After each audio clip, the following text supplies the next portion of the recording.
Apparently, Nicki Minaj has dragged Jay-Z to filth.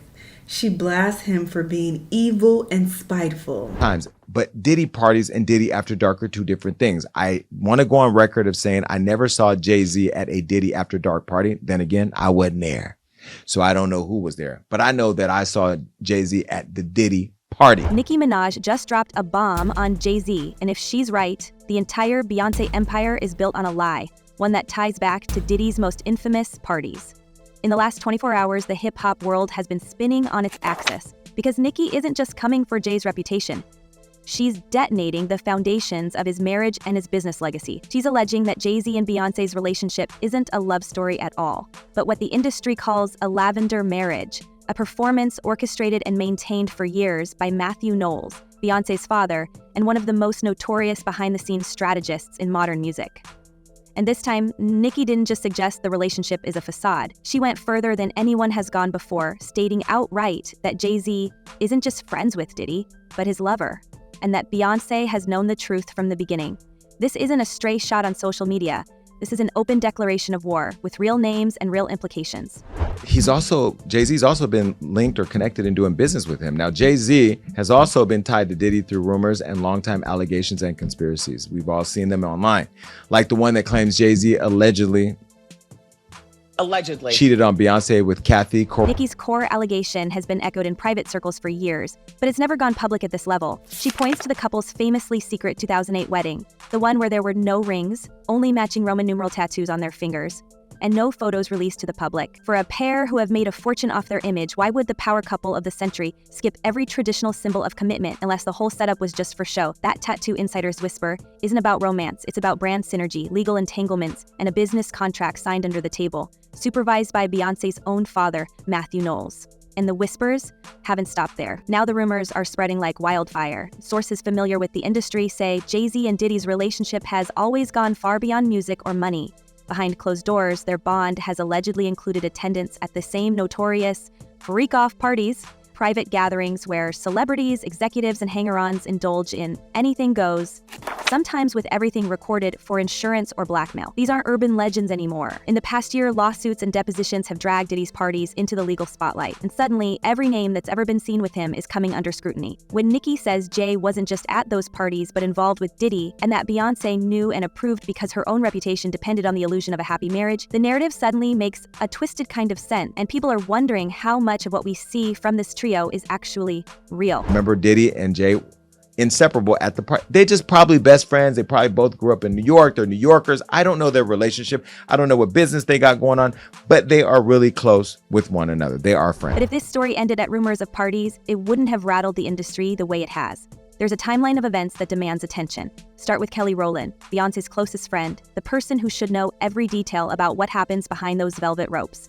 In 2013, after a private dinner with Beyoncé and Jay-Z, Rowland was seen leaving in tears, an emotional breakdown she never explained to fans or reporters. For years, the official story has been that she was simply overwhelmed by memories and nostalgia.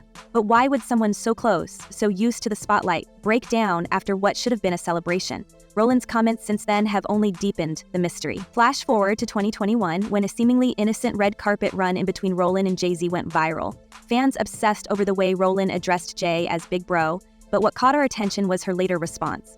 Some things I will never understand, like I see my big bro all the time, but I guess you guys never see what we see. That's not the kind of thing you say about a straightforward friendship. That's the kind of phrase that signals there's another layer, something so sensitive it can't be named on camera. If Rowland, who has spent her life protecting Beyoncé's public persona, is dropping hints that there's a reality we don't see, what else is being hidden? It's a fair question, especially when you factor in the public events that have shaped the Carter Knowles image for over a decade. Still. And then you have celebrities like a Jay-Z. And this is where I think the whole fallout with the Beyonce, she's just kind of in the crosshairs because of all of what's going on in the media with respect to Jay-Z and stuff. But with Jay, you know, when he complained at the Grammys about the Grammys not giving Beyonce Artist of the Year, when she's the most decorated Grammy-winning artist ever, we invited him to be honored at our award show. Consider the 2012 Grammy Awards. Jay-Z stood on stage and shamed the Academy for snubbing Beyoncé year after year for Album of the Year. Rowland later called that speech a moment that made artists feel seen, praising Jay-Z's courage and loyalty. But we have to ask, was that outburst genuine outrage? Or was it just another calculated move, designed to reinforce the image of a united front? Every year, the Grammy snubs generate headlines, but the Carters have always managed to spin the narrative, staying in control, never letting any cracks show.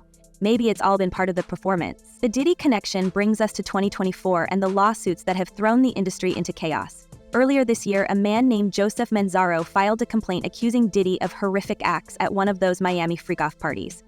Here's where it gets interesting.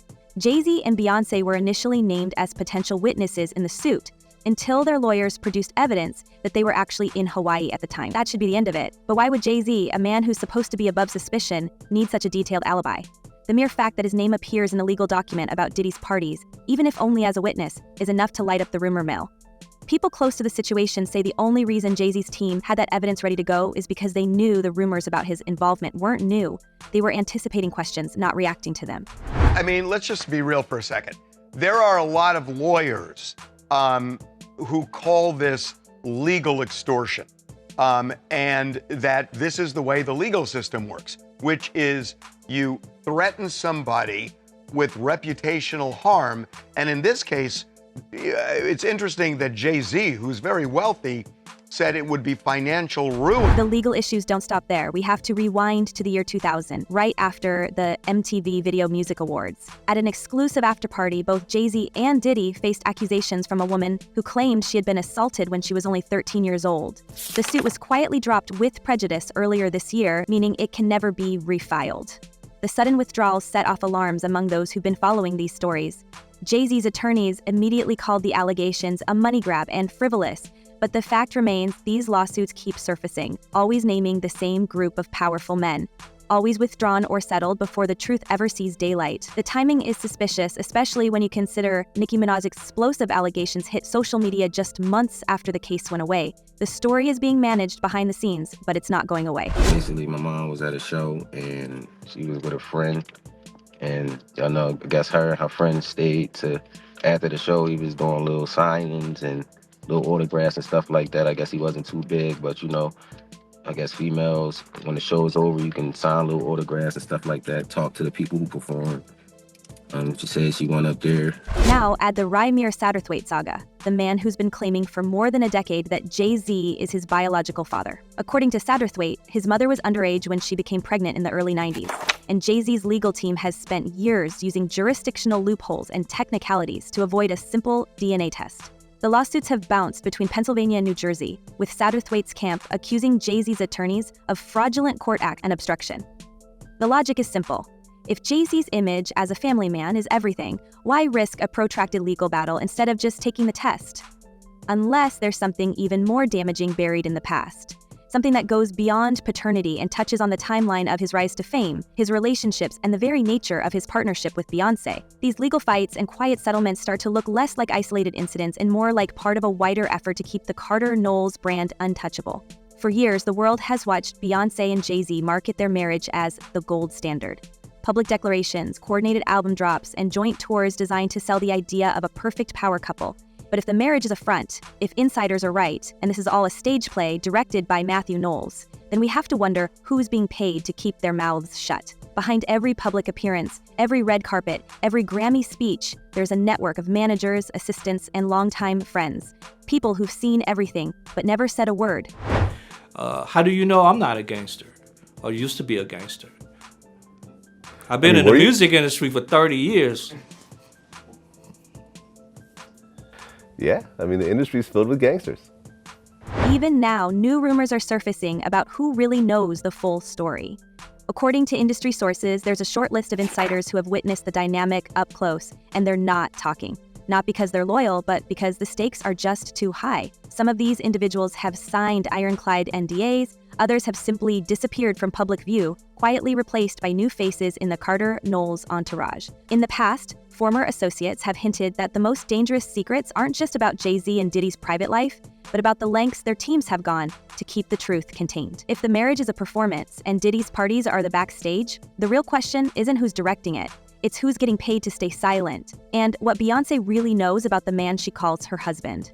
But as the lawsuits pile up and Nicki Minaj continues to press the nuclear button on social media, we're left wondering whether the house of cards can hold for much longer. And with each new whisper, each quietly settled lawsuit, the pressure mounts, not just for Jay-Z and Beyoncé, but for the entire network that has kept this empire standing for over 20 years. As industry insiders scramble to control the narrative and former friends suddenly grow tight-lipped, we start to see the outline of a larger conspiracy, a structure built not on love, but on mutual interests and shared secrets. And as the questions about Jay-Z's private life collide with a new wave of legal and financial challenges, it's becoming impossible for anyone, no matter how powerful, to keep every secret from unraveling at once. I really wanted to find out who my father was, and for the case not to go how I was planning it, I really thought it was going to go different than... The money trail starts with tidal, and it leads straight back to Jay-Z's inner circle. The streaming service was supposed to be the future of music, owned by the artists, for the artists, with Jay-Z at the helm and everyone from Beyoncé to Nicki Minaj signed on for a piece of the pie.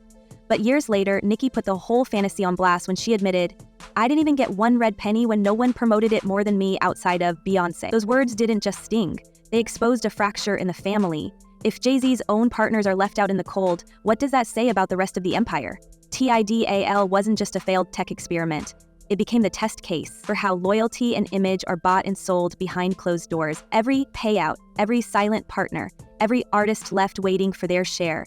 It's a shadow ledger, and only a handful at the top ever see the numbers. It's the same script every time. Project unity, cash in, keep the real story sealed, tighter than an NDA. Just look at the 2020 Ivy Park PR rollout. Kelly Rowland is snapped in Beyoncé's latest athleisure line, posing for the camera as the ultimate supportive sister. But was this a genuine moment of Destiny's Child nostalgia, or was Rowland playing her role in another business play?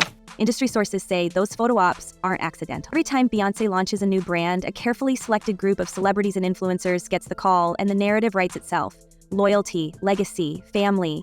The Ivy Park stunt wasn't just about selling leggings, it was about reminding the world that this inner circle moves as one, no matter what's brewing beneath the surface. I would hope he would think about it and this would be in his mind, but I wouldn't actually know what another person is feeling. It didn't stop there. The 2018 Coachella reunion was a pop culture earthquake, with Destiny's Child taking the stage for the first time in years. Fans lost it. Social feeds exploded, but behind the smoke and lights, the move was all business. With Beyoncé's Homecoming documentary on the horizon, a Destiny's Child performance wasn't just a nostalgia trip.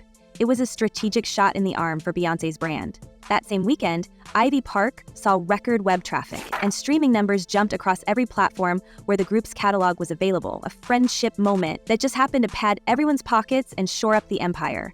And every time the three women shared a stage, the world was nudged to forget the tears, the rumors, the emotional distance that sometimes slips through the cracks. Meanwhile, the legal headaches kept piling up.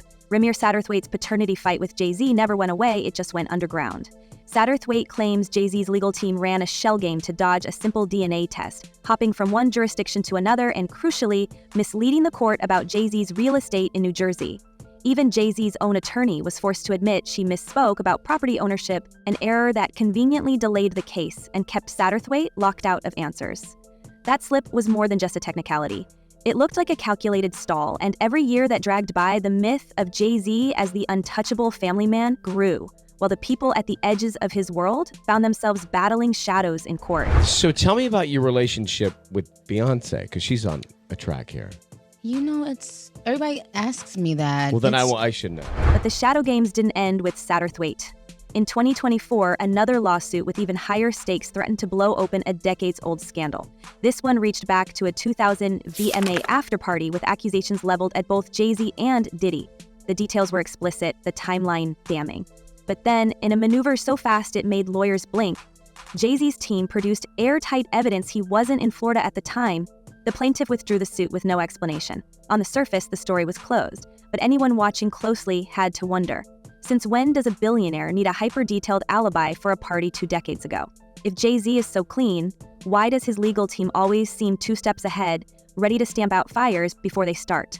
Lawyers get paid to keep clients out of the headlines, but the speed and efficiency here suggested something deeper. People with nothing to hide don't usually keep that many receipts. It's not just the lawsuits that raise eyebrows. Beyoncé's 2020 album Renaissance became an instant phenomenon, a celebration of queer ballroom culture complete with guest stars, sampled legends, and a new sound that signaled evolution.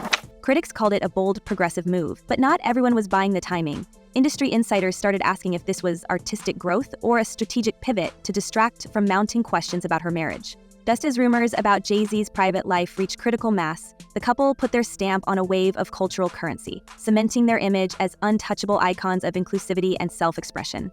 The message was clear: don't look at the cracks, look at the spectacle.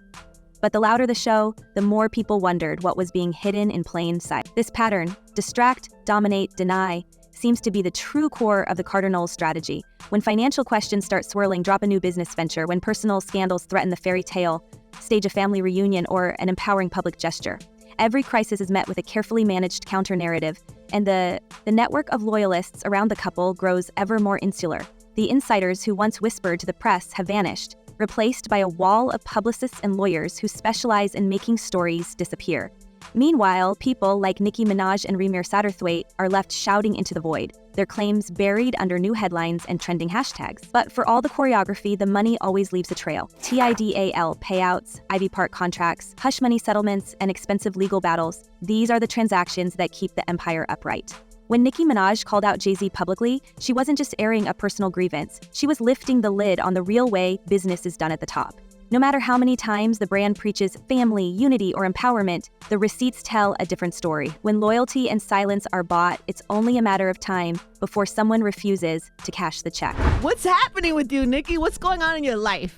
Tell me what you were willing to share today about you. As all these threads collide, suspicious business deals, sudden settlements, dropped lawsuits, and a carefully timed embrace of queer culture, the question becomes impossible to ignore. When the world's most powerful couple starts looking like the world's most elaborate cover-up, you have to wonder, who's really in control? And what happens when the script flips? Are we watching a love story, a business merger, or the closing act of a decades-long performance? And now we want to hear from you. Does this mountain of receipts, rumors, and legal sidesteps make you see Jay-Z and Beyoncé differently? What do you think is really going on behind those perfect Instagram posts and platinum albums? Drop your wildest theories in the comments, hit that subscribe button, and keep your eyes peeled. The next bombshell is always just one headline away. Until then, stay curious, stay bold, and remember, in the world of celebrity secrets, nothing is ever as simple as it seems.